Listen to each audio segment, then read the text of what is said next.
Hello, everyone. Welcome to Mind Blowing Health and Wellness with Violet, Pat Chat Edition. I'm Violet. And I'm Pat.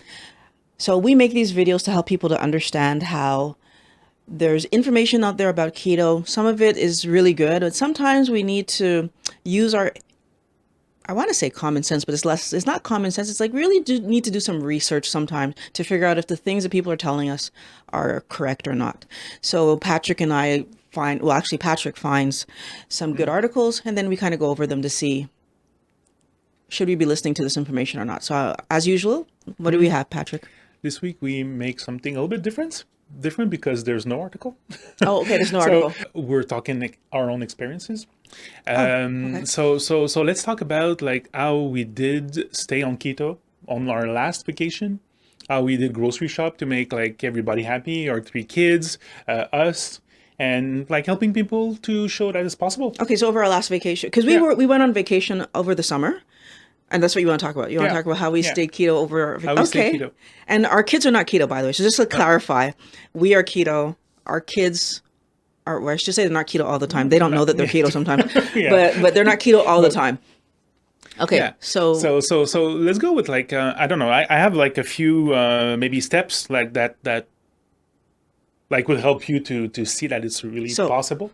So first is planning. Yeah, right? Totally. That's my first like thing. Oh, okay. So it's planning. You should definitely like plan. I mean, when we were choosing our vacation spot, we did actually check out restaurants that were going to be in the neighborhood, and then like I think we checked about an hour drive ish just to see like if we needed to drive. But like so we knew what kind of restaurants were within an hour of the vacation spot that we were staying in. I'd say plan, and I would also say plan to cook.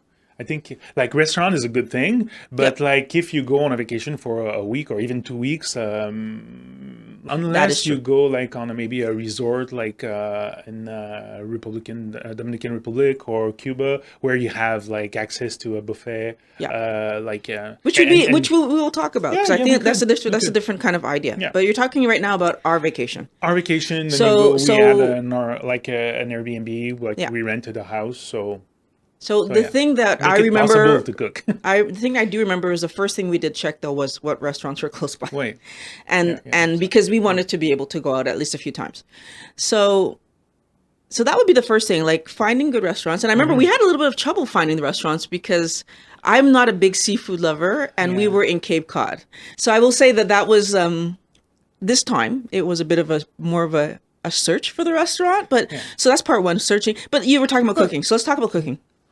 So we also checked around like our surroundings if there was a grocery store. Yeah, well, usually that part's easy. Yeah, there are grocery stores, but it was like finding a grocery store that had good quality meat.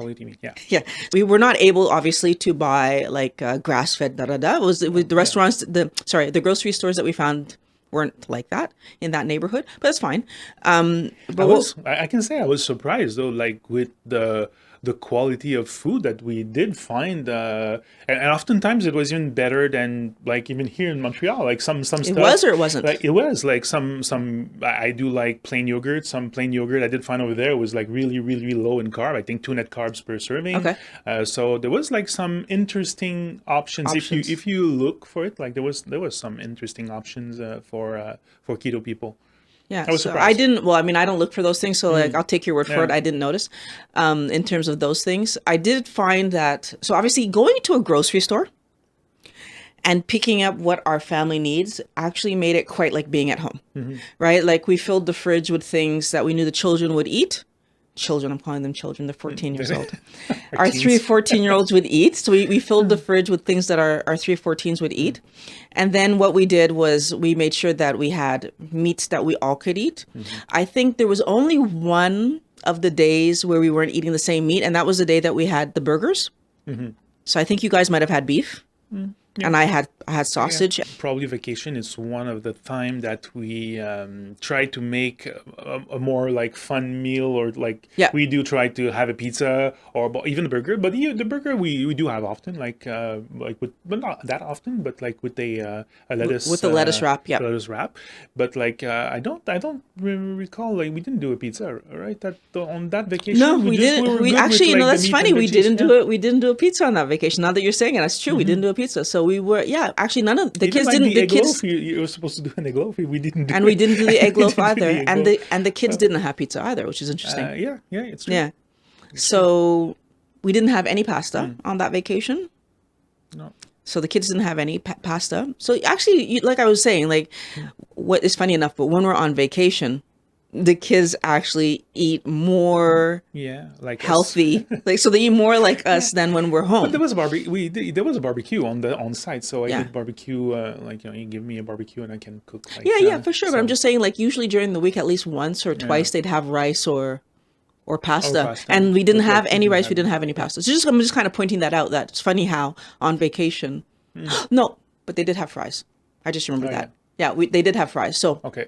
Oh, with the burgers. yeah, well, one of the days with the burgers they had fries, and the other day they had salad. Okay, yeah. Right. So one of the days they had fries. So out of 7 days, which instead of out of 7 days having 2 times, they only had 1 time.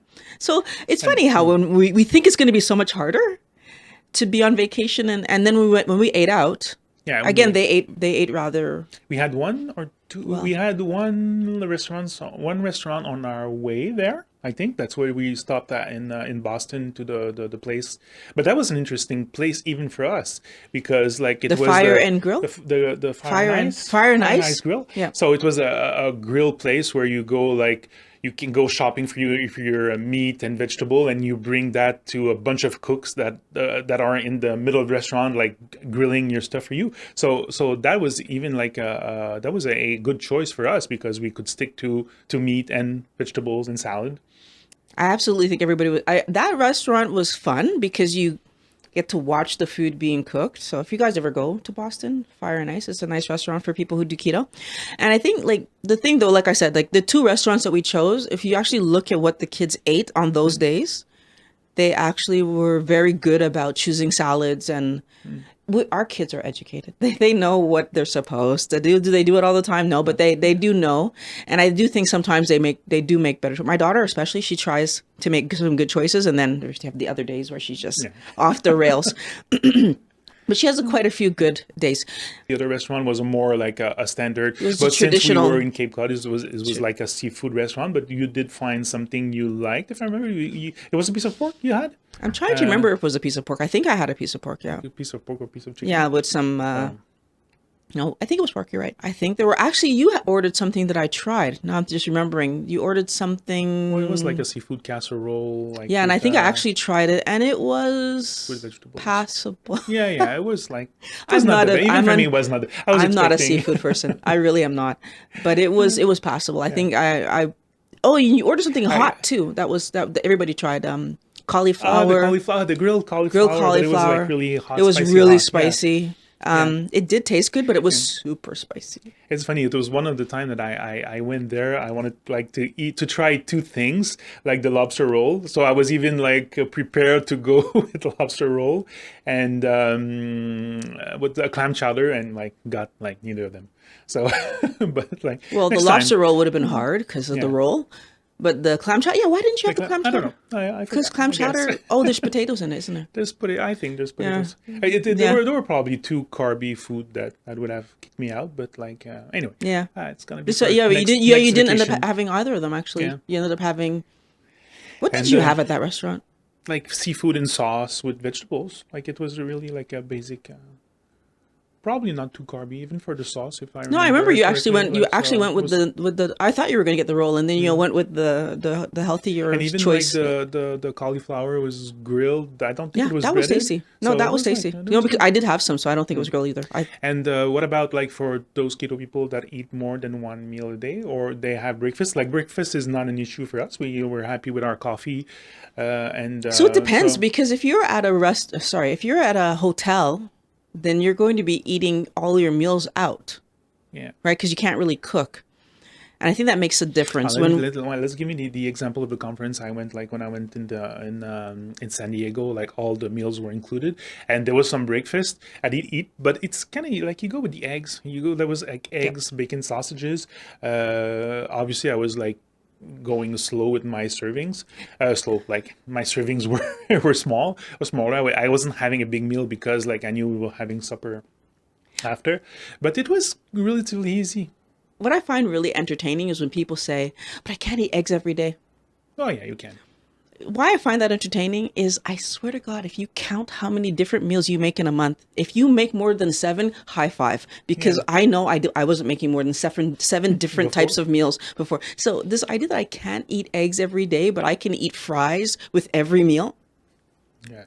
Like, really? I think we tell ourselves a story because we're afraid to try something that looks like it might be difficult. But there's so many ways to make eggs. I have a hard time understanding why you couldn't make eggs and have them taste different every single. You can have your eggs with sausage. You can have your eggs with ham. You can have your eggs with bacon. You can have your eggs with steak. I mean, there's so many different ways. To be honest, like at that hotel where I was, they had the scrambled eggs every day, and they were good. Like they were tasting good. So but I'm just saying, it's even like it wasn't even like a. But the thing is, even if you don't want to have scrambled eggs every day, you can have scrambled eggs. You can have boiled eggs. You can have eggs with cheese in it. You can have you can have an omelet. You could I find it interesting when people say, "But I can't have eggs every day." I feel like it's a throwback to we're not supposed to eat that much fat, and I really feel like that's what that's about. And I'm just again putting it out there that if those are the kind of things that are getting in your way, then right. But we're talking about vacation right now, so I'm getting off track. If you're gonna be going out for every meal, the nice thing about being keto is that you don't have to do 3 meals. Most of us, first of all, are doing 2 if we're well adapted in our keto. If you're still doing 3, it'll come. Just keep working at it. But the nice thing also is that even if you do your 3 meals, you don't need to worry about snacks. So you don't have to carrying or worrying about food in between. So I do feel like being on vacation. Well, now let me go back in history. When I was on vacation before keto, oftentimes vacation was the only time of the year where I would eat 1 meal, just because you're so excited to be where you are and running around and whatever. And so my daughter is quite like me. Once we get going, like the idea of food is just out of her head too. Even till this day. So like if we're doing stuff, like hunger only hits us like at the end of the day. So there are lots of times that when we went on vacation where we didn't eat anyways. So I do feel like if you're on vacation and if you're excited about what you're doing and you're running around, I don't know that food is going to be as big a deal as we think it's going to be, unless you're a foodie and you vacation to eat. Yeah. I remember like 5-6 years ago, I went to Cuba for a little drum workshop, and I was like that was long before I was keto, and I was kind of scared because I knew there would be like an open like buffet of food. Okay, you were scared to eat too much? Yeah, I was worried because I did love to eat, but I still do love to eat. But like at the time, I was worried that I would come back from the trip with like 10 pounds increase in my weight. Actually, funny story, I did lose. I ate like a pig all week, and I did lose because I was like kind of I knew where I was getting to, and so my angle of attack was like, I'm gonna fill the plate with salad and vegetables and keep a little bit for meat.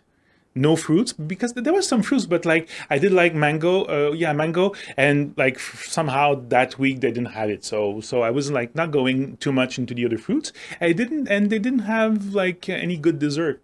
So in the end, what I did, like I probably was close to keto/low carb for the whole week, and I came back like a few pounds less. So even if you have access to a buffet, it's even easier, I think, for keto people to make the right choices, because there's either like some cauliflower there, some meat for sure. If you stay away from the rice, the pasta, then like it's not hard. What I also feel like you're saying, and so here's where I think what you're saying makes a lot of sense, is that if I'm planning my vacation and I know the things. So whether you're keto or not, if I know the triggers that I actually have, taking the time to plan well and making sure that I'm doing the things that are going to help me to feel healthy and stick to my eating plan, whatever it was. Like at that point in time, you weren't doing keto, but you were doing standard American diet, and you just used some common sense. If I eat vegetables and salad and meat, I'm probably not going to gain weight on this trip. And the point of the trip wasn't to gain, it was to learn how to play drums, right? So it's like, it's interesting in that sense, is that you kind of had a plan for yourself and wanted to get back home looking the way you left, right? And so I do feel like that's a good point that you're just making there, is that no matter where you're going, no matter what you're doing, if you plan for health, you're probably going to stick to the plan. If you plan for taste, you're going to stick to the plan, right? So plan for health.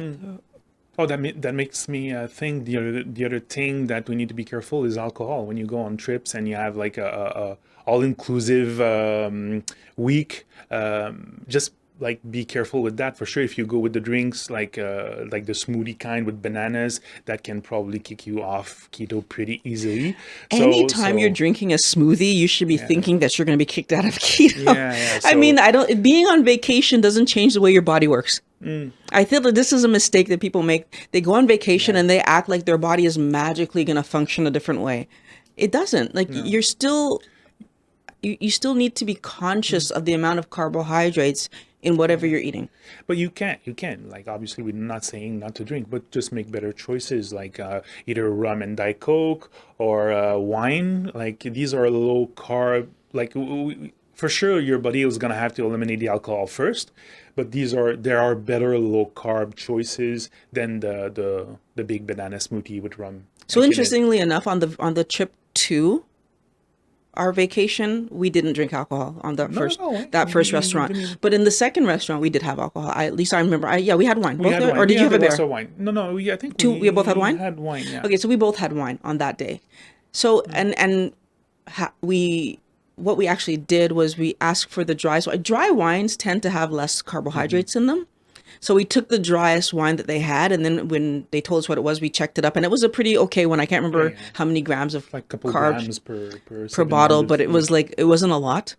That's the other thing that you can do. I find a lot of people, like, they hear, oh, you can drink on keto, and they don't stop and think, you can drink versus you can drink what, right? Like, of course we can drink alcohol. It's the same as if you're doing standard American diet. The alcohol has an impact. The same impact it was having when you were doing standard American diet. It's the same. It's still alcohol. So if you were choosing to drink alcohol when you're doing the standard American diet and you choose to continue, you're having the same risks to your body. So let's be clear on that. The same risks as if you were doing standard American diet. Here's the thing. You can drink alcohol and then limit the amount of carbohydrates in the alcohol. And as you were saying, you can take a hard liquor and put it with diet whatever drink. Then you're gonna help yourself there. The other thing you can do, like we do, is we can find the wine, because I prefer, if I'm going to drink something, to drink a wine versus a hard drink, just because I find wine nicer to drink than a hard alcohol. I know you disagree with that. You like your hard stuff, but I do like wine better. And so just checking the carb content. In Quebec, the carb content is on, like, at the ticket when you go to the liquor store. It's on there, and it's also, you can search it up in our system online. The SAQ. Yeah. We can search it up, so it's not something difficult to do. I'm not sure in your state or in your province how it's functioning, but it's probably similar. You can look up how much carbs is in alcohol. And even if you we went. Like this year's show the other day, like we're like getting away from vacation too, but like even if it's possible, even for beer, some beers, the lighter beer, the Michelob, the Canadian 67 are relatively low carb. Like you can do better choices. The one last thing I want to tackle about vacation was like snack. You talked about snacks a little bit earlier. Usually vacation means eating supper at a later time. We did actually, and to be honest, we did bring snacks with us when we were going to the beach, for example. Or like when we were away from home for a long time, we brought snacks for the children. For the children, but we didn't we have something for us? Like we had nuts. Like I'm just thinking what would be the best choices on vacation. On vacation, like when I think you're thinking about the other I think you're thinking about when we went to the water park. You brought nuts for us. Yeah. But on vacation, we didn't bring anything. No? Okay. Yeah. But but we could have. We could have brought us if we felt like it. But we were pretty certain, because we went, the reason, why I remember we didn't bring anything is because we went to the beach. So while we were on vacation, we went to the beach. It was the middle of the day and we never ate during that period of time. So like we knew we would have been back beforehand. Like the kids ate. I remember that for sure. And we were like sitting with them and they were eating. Sandwiches and but while they were eating snacks, like we were talking and whatever. But yeah, like go-to options. And we went to the beach a few times. We went twice, maybe 3 times. I can't remember how many times, but the kids were in the water a lot. But what are your options like for snacks? What are your options like when you don't know what are you going to be able to eat at a later time for supper? Like you went for a conference like a few weeks ago, you'd bring something. What are your go-to options? So my go-to options actually, usually it was nuts. So like I'm kind of cutting back on the nuts right now, but I still did bring nuts when I went to that conference. The other thing that I will use, and that's the reason I purchased them, were keto bricks. So I do have keto bricks. I mean, comparatively speaking, I get mine and they last me forever because I only use them when I'm in trouble, whereas you use yours pretty much right away. So I do have keto bricks for the kind of situations. I'd go to a class once a month. And so when I'm at the class, when I'm going to the class, I know I won't be able to eat. So I will take some keto brick with me. So that's usually the thing I would take. I take some keto brick. It's the only, actually, keto brick is the only expensive product, expensive it's, bar. Well, I was gonna say it's the only bar. Period. Like keto brick is the only bar that I actually buy, and it's because, first of all, it doesn't taste amazing, so it doesn't push me to want to eat it. Like, you know what I mean? Like I'm not. It tastes okay. You know, it's a tad salty, but I've gotten used to that. So it's not like something that you're gonna buy it and it's like it's gonna be there calling your name and like I have to eat it. It's what it's for is what it's for. If you don't have a meal, you eat that. And so it's just like good macros, good ingredients. It does what it's supposed to do. So that's what I would do. I would usually take my keto brick with me and some nuts. Now it's going to be, pepperoni sticks is another one that I might take. If I know for sure some kind of pepperoni or some kind of meat stick. It doesn't have to necessarily be pepperoni if you eat other kind of meats, but for me it's pepperoni usually. Well, it's cheese, easy. That's cheese what I would say. also cheese, take. like, if I didn't have any keto brick, I probably would have taken cheese. I take the keto brick because it can stay out. Like I don't have to put it in the fridge, so I don't have to worry about forgetting it in the fridge. I can just put it in my purse. I know it's there. Nuts is the same thing. I can just put them in my purse. I know that they're there if I need them. A lot of the time I take it with me. I might not even eat it. It's just knowing that I have it there, that I'm not going to be nervous to be dying of hunger or something. But so vacation, keto, hard, not hard? It's not hard. I don't really find it hard. I honestly believe that if you plan and if you, and we're saying plan, know what restaurants you're going to be going to, know what foods you're willing to buy if you're going to be able to cook. And if you're having more than one meal, like just try to plan yourself a little bit, like what am I eating per meal? Because honestly, at a restaurant, you can't weigh how much carbs is on the plate. So if you're doing more than one meal, it becomes much more important to like really choose breakfast well and choose lunch well. So lunch and supper well, so that you can try to balance out the amount of carbs. You know, going over your carbs on a above the ground vegetable is not going to throw you that far off. Going above your carbs on below the ground vegetables, on onions, on beets and like these really high carb things, potatoes, that can throw you off. Planning. And stick to it. Obviously, stick to the plan. So basically you're right, Patrick, sticking to the plan. Stick to the plan. So, and as you saw, even in his case where he wasn't keto yet, he stuck to a plan and he lost weight. Right? So vacation's supposed to be about making memories and having fun, I struggle with people who vacation to be able to eat stuff. I struggle with that one. I mean, everybody's going to do their own thing. Me, like do you, I'm going to do me, but I'm just putting it out there as an idea to think about that maybe that's contributing to the issue that you might be having with gaining weight when you go on vacation. So every time we take a good decision to change things in our lives get better. So maybe just something to consider changing. I want to thank everyone for watching Mind Blowing Health and Wellness with Violet. All my wellness warriors, I'm so happy that you guys are here. And if you are new here, please subscribe. For those people who like this kind of format and like the videos that we put out, I have a Patreon account, Violet Rivera. No, it isn't. I have a Patreon account, Patreon/Violet Rivera, where you can contribute to a production of videos, and there's some perks there if you want to go check it out. I want to thank you for watching. Talk to you next time. Have a nice day.